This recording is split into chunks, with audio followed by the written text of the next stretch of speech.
তুমি কি জানো, সুন্নাহ পোশাক শুধু সওয়াবের জন্য নয়, এটা তোমার আত্মবিশ্বাসকেও বাড়ায়।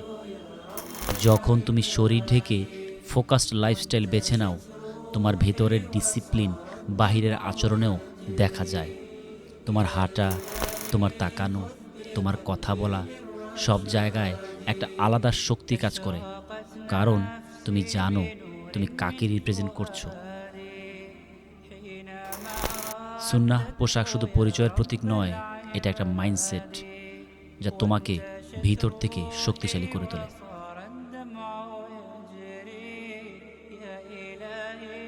خذ بقلبي للرب